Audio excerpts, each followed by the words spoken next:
कर लेते कि हम सबकी कमी क्या है कि हमें कभी व्यवस्था में रहना आता ही नहीं है। हम सब डॉक्टर अंबेडकर की देन की वजह से आज यहाँ हैं। हमने खुद में कोई बहुत बड़ी उपलब्धि हासिल नहीं करी है। आज इस प्रांगण में जितने भी हम लोग हैं, अगर हमें यही नहीं पता कि हमारे बीच में कोई वक्त निकाल के आया है, हमें उसकी दो बातें सुननी है, हम अपनी बातों में व्यस्त हैं, हम अपने फोनों में व्यस्त हैं, हम ये नहीं देखते कि हमारे बीच में कोई आया है, इसीलिए हम लोग रेस में दूसरों से पीछे हैं, इसीलिए हम लोग आगे नहीं बढ़ सकते। 76 साल देश की आजादी के हो गए हैं, देश को आजाद हुए 77, और हम किधर हैं? हम वही खड़े हैं। जब तक संविधान नहीं था, इजाजत नहीं थी आपको ऐसे खड़े होने की, ना घूमने की। वही जो हमारे माँ बाप इतिहास में करते आए हैं, मैला ढोना, कूड़ा उठाना, कचरा उठाना, पढ़ना नहीं, लिखना नहीं, यही था हमारी किस्मत में। एहसान मानो उस मसीहा का जिसने कहां से उठा के हमारी किस्मत बदली। कहां हम ऐसी जगहों पर रहते थे कि जो अच्छी अच्छी जगहें होती थी, कॉलोनियों में, गांव में, वहां दूसरे लोग रहते थे तो आप लोग वहां रहते थे जहां मलमूत्र का विसर्जन होता था, वहां आपकी कॉलोनीज होती थी। 5 साल के लिए वोट बेच दिया, कितने लोगों को नौकरी मिल गई? पिछले 6-7 महीने हो गए सरकार बने, कितना सुधार हो गया? अगर हम आते तो अवश्य सुधार करते। कब करोगे इन मुद्दों पे बात? बस झंडा लहराना है, तालियां बजानी है, फूल करने हैं, मन सजाना है, इसीलिए रह गए। मैं नहीं आऊंगी ऐसे प्रोग्राम में अगर यहीं तक सिमट के रह जाओगे, मेरे पास वक्त नहीं होता।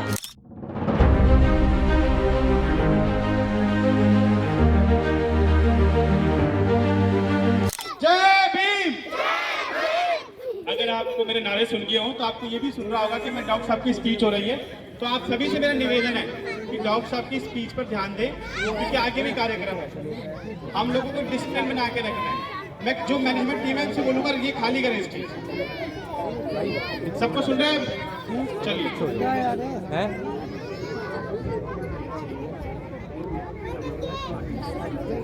जय भीम, जय संविधान। आवाज आ रही है? जय भीम, आवाज आ रही है? अच्छा, तो पहली बात आप सबको गणतंत्र दिवस की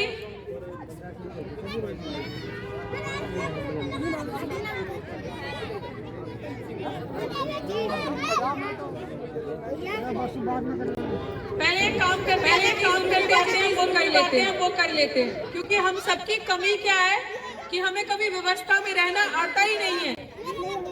हम सब डॉक्टर अंबेडकर की देन की वजह से आज यहाँ हैं। हमने खुद में कोई बहुत बड़ी उपलब्धि हासिल नहीं करी है। ये जितने भी मैं दूर दूर तक देख पा रही हूँ या जो खड़े हैं, मगरूर हैं। आज इस प्रांगण में जितने भी हम लोग हैं, अगर हमें यही नहीं पता कि हमारे बीच में कोई वक्त निकाल के आया है, हमें उसकी दो बातें सुननी है, हम अपनी बातों में व्यस्त हैं, हम अपने फोनों में व्यस्त हैं, हम ये नहीं देख रहे कि हमारे बीच में कोई आया है, इसीलिए हम लोग रेस में दूसरों से पीछे हैं, इसीलिए हम लोग आगे नहीं बढ़ सकते। 76 साल देश की आजादी के हो गए हैं, देश को आजाद हुए 77, और हम किधर हैं? हम वही खड़े हैं। इस जगह को एक मेरा दिल से रिश्ता भी है, इस जगह को मैं भूल भी नहीं सकती। वो रीजन आपको पता है।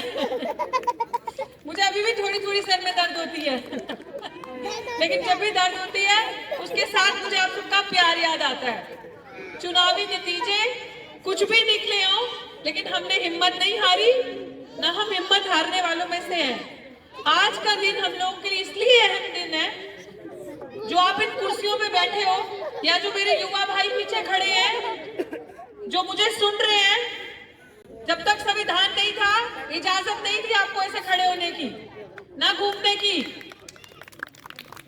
वही जो हमारे माँ बाप इतिहास में करते आए हैं, मैला ढोना, कूड़ा उठाना, कचरा उठाना, पढ़ना नहीं, लिखना नहीं, यही था हमारी किस्मत में। एहसान मानो उस मसीहा का जिसने कहां से उठा के हमारी किस्मत बदली। कहां हम ऐसी जगहों पे रहते थे कि जो अच्छी जगहें होती थी, कॉलोनियों में, गांव में, वहां दूसरे लोग रहते थे, तो आप लोग वहां रहते थे जहां मलमूत्र का विसर्जन होता था, वहां आपकी कॉलोनीज होती थी।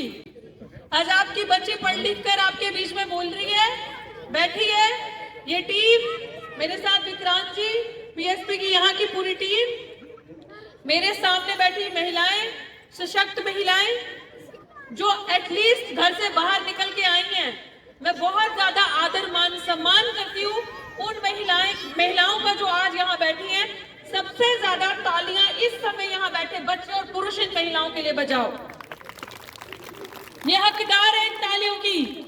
महिलाएं वो भी हैं जो अभी घरों में बैठी होंगी, महिलाएं वो भी हैं जो वो अभी आराम कर रही होंगी या सास बहू आपस में चुगली कर रही होंगी, लेकिन एक महिलाएं ये भी हैं जो आज इस दिन को, बाबा साहेब को नमन करने के लिए यहाँ आई है कि अगर तुम नहीं होते, अगर इस देश का संविधान नहीं होता, तो मेरे बच्चे यूं सर उठा के यहाँ बैठे नहीं होते, ये बच्ची बोल नहीं रही होती, ये कुर्सी पे बैठने तक का अधिकार नहीं था हमें। तो इसलिए हमें वोट का अधिकार मिला कि अम्बेडकर ने कहा मैं आपको राजा बनाऊंगा।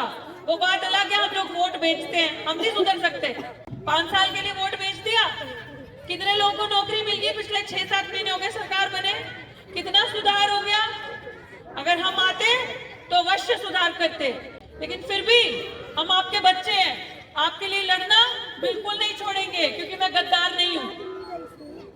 मुझे इतना पता है कि अगर मैं नहीं लड़ूंगी मेरे समाज के लिए, मेरे लोगों के लिए, तो कोई नहीं लड़ेगा।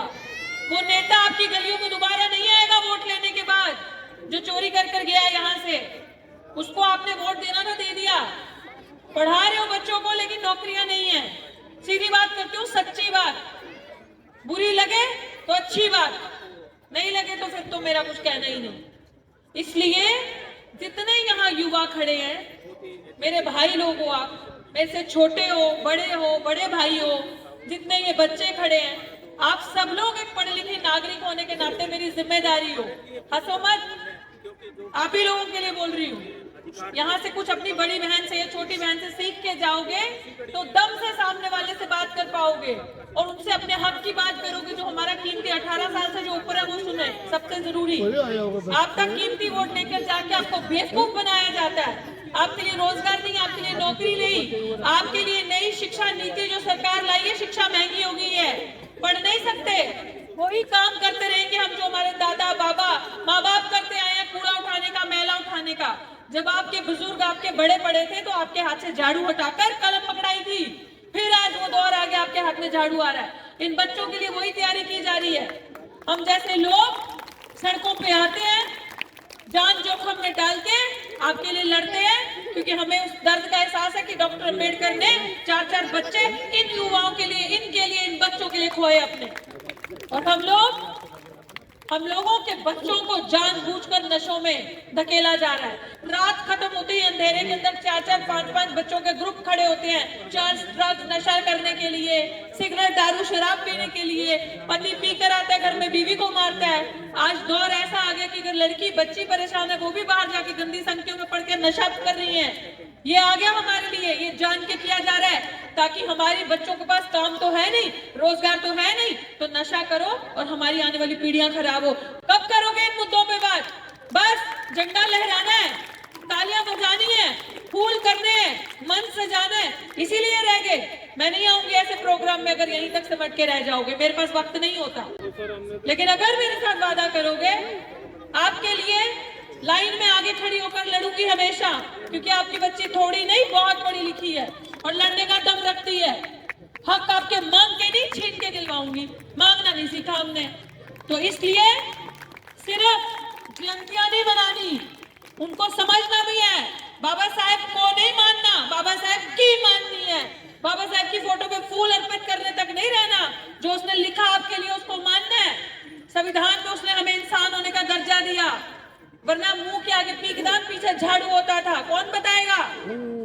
लोग शोषण करते थे, हमारा बहन बेटी की इज्जत लूटी जाती थी, ऐसी ऐसी हरकतें होती थी। और आज भी वक्त बदला नहीं है, अंदर खाने सब होता है, लेकिन हम आपको जागरूक करने के लिए, जगाने के लिए यहाँ पे आते हैं। और सबसे ज्यादा जागरूक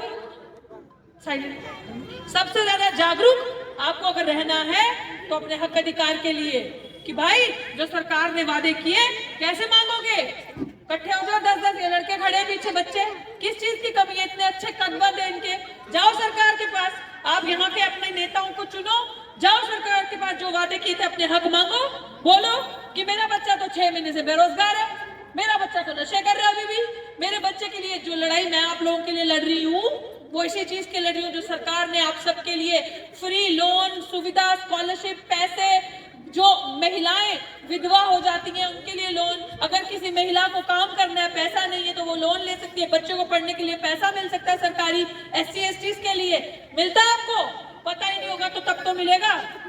तो जब आपकी बच्ची लड़ रही है, जो लोग मेरे साथ यहाँ बैठे हैं, आप लोग इन लोगों के पास आओ, पूछो कि हमें काम करना है, सरकार ने के वादा किया था नहीं हुआ, जाके उनका दरवाजा खटखटाओगे तब तो उन्हें पता चलेगा ना जिसे चुन के राजा बनाया है कौन है यहाँ के MP हैं? तो तिवारी जी का दरवाजा खटखटाओ ना, पूछो ना। और आपको बताने की ये बात है, दिल्ली में चुनाव चल रहे हैं, सर सुनिएगा, दिल्ली में चुनाव चल रहे हैं, वो तो ये जो तिवारी जी किसके गठबंधन से यहाँ सरकार बनी थी? हैं? आम आदमी पार्टी के गठबंधन और कांग्रेस के गठबंधन से सरकार बनी। अब वही राहुल गांधी अरविंद केजरीवाल को गाली निकाल रहा है दिल्ली में और कह रहा है ये तो दूसरा मोदी है, ये तो चोर है, इसने तो दिल्ली बर्बाद कर दी। तो समझ में आई कुछ? जहां चोरों ने आपका वोट लेना है वहां भाई भाई, जिस जगह पे पता है कि अकेली सरकार बनानी है वहां दुश्मन। तो यही गला फाड़ फाड़ के आपकी बेटी चिल्ला रही थी, मेरे लिए तालियां ना बजाओ, मेरी बात को सुन के अमल करो, यही बताने आई थी, समझाने आई थी। चलो कोई बात नहीं, अगर हमें तब समझ नहीं आई लेकिन हमें अब समझ आ सकती है, इसीलिए आपकी बेटी आपका साथ कभी नहीं छोड़ेगी, क्योंकि मुझे पता है मेरा समाज भोला है, मुझे पता है कि मेरे समाज के लोगों को ठगने वाले बहुत लोग हैं, क्योंकि मेरा समाज मेहनतकश लोगों से बना है। मेरे समाज के जो बच्चे पीछे खड़े हैं ये मेहनती हैं, इन बच्चों के अंदर हमदर्दी है, ये बच्चों के अंदर एक एक बच्चा हीरा है। हमारे बच्चों को कुछ भी थाली में नहीं मिलता रखा हुआ, हमारे बच्चों के लिए जब इंटरव्यू देने जाते हैं तो अंदर बैठे नहीं होते उनके माई बाप कि हाँ तू इसका बेटा, तेरा ही सिलेक्शन होगा। हमारे बच्चों के लिए सब जगह कांटों के जमीनें हैं।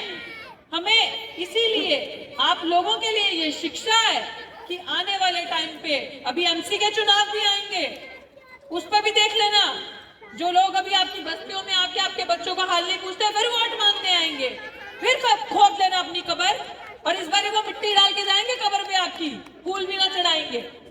इसलिए मेरे शब्द कड़वे होंगे लेकिन मैं बोलने के लिए मजबूर हूँ, और मैं बार बार एक बार बोलती हूँ। और ये मेरे भाई जो युवा खड़े हैं, ये बच्चे, ये महिलाएं, खासकर महिलाएं, इस बार जब आपके पास चुनाव के लिए कोई आए तो प्लीज रिपोर्ट कार्ड रखना और पूछना कि 6-7 महीने साल हो गए सरकार बने, कुछ दिया? मेरे बच्चे को नौकरी नहीं मिली, मुझे पेंशन नहीं मिली, मेरे पक्के मकान नहीं हुए, मेरी सड़कें वैसे ही हैं। पूछिएगा ये सवाल, अगर आप ये सवाल पूछेंगे तभी असली मायने में लोगों को लगेगा आप जागरूक हैं। और आखिरी चीज, अपने अंदर बैठे भेड़िए पहचानना बहुत जरूरी है। वो बिल्कुल आप जैसे दिखेंगे, बिल्कुल जैसे हूबहू दिखेंगे और आपको बोलेंगे बड़ा अच्छा काम कर रहे हैं दूसरे लोग, इन्हें वोट करना, बड़ा अच्छा काम कर रहे हैं ये मंत्री लोग, इनके पास चलते हैं, अरे ये लोग क्या कर रहे हैं, ऐसे बोलेंगे। लेकिन एटलीस्ट हम लोग उन लोगों में से हैं जो कभी अपनी ज़मीरें बेचेंगे नहीं, और आप लोगों के हकों के साथ, मान सम्मान के साथ, इज्जत आबरू के साथ कभी समझौता नहीं करेंगे। गला चिल्ला चिल्ला के ये चीज बोलती हूँ मैं, और दावे के साथ ये चीज कहती हूँ, पकड़ लेना मुझे किसी भी चौराहे पे अगर मैं गलत बोलूँ तो इसी के साथ सभी बच्चों से मेरा ये कहना है, अंबेडकर पढ़े थे, शिक्षित हुए थे, उन्होंने सबको शिक्षा के लिए प्रमोट किया था कि पढ़ो, सरकार चाहती नहीं आप पढ़ो इसलिए शिक्षा को महंगा किया, आप नौकरी करो इसलिए सब कुछ प्राइवेट कर दिया। लेकिन मेरा अंत में आपसे यही कहना है कि आपके पास एक ही चीज सबसे ताकतवर है, वो है शिक्षा। और महिलाओं के लिए अपने बच्चों को, खासकर बेटियों को सशक्त और शिक्षित करना इतना जरूरी है, क्योंकि आपकी बेटी पढ़ेगी, शादी करोगे, दूसरे घर जाएगी, वहां उन लोगों को पढ़ाएगी, वो पीढ़ियां आगे पढ़ाएंगे, आगे आगे आगे कड़ी बढ़ती जाएगी। तो बेटे से भी जरूरी बेटी को पढ़ाना है, बेटी के साथ कभी भी समझौता नहीं करना, ठीक है? और कुछ किसी को बात करनी है, मैं समाप्त करूं? और जो महिलाएं यहाँ से थोड़ी आगे होकर अच्छा करना चाहती हैं, यहाँ के अधिकारियों को, इंद्रवीर जी कहाँ है? हाँ ये खड़े हैं। इंद्रवीर जी, आपकी स्पेशली मैं ड्यूटी लगाती हूँ कि जो महिलाएं, अभी देखो मेरा बार बार ये कहना होता है, प्रधान जी इधर आगे आओ, मैं एक ही चीज मेरा दिल दुखता है, जब आपके मंच पे पुरुष बैठते हैं तो आपकी जिम्मेदारी अपने मंच पे 5 पुरुष और 5 महिलाएं बिठाने की। अगर आज के बाद यहाँ पे महिलाएं नहीं बैठेंगी तो मैं स्टेज पे नहीं बैठूंगी।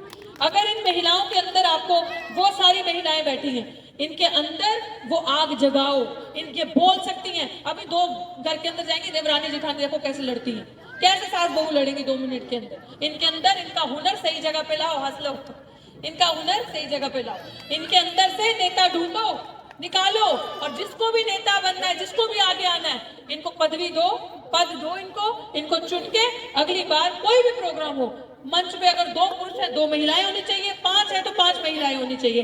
धन्यवाद। जय भीम, जय भारत, जय संविधान। रुको, ऐसे ही बैठे रहो। हाँ जी,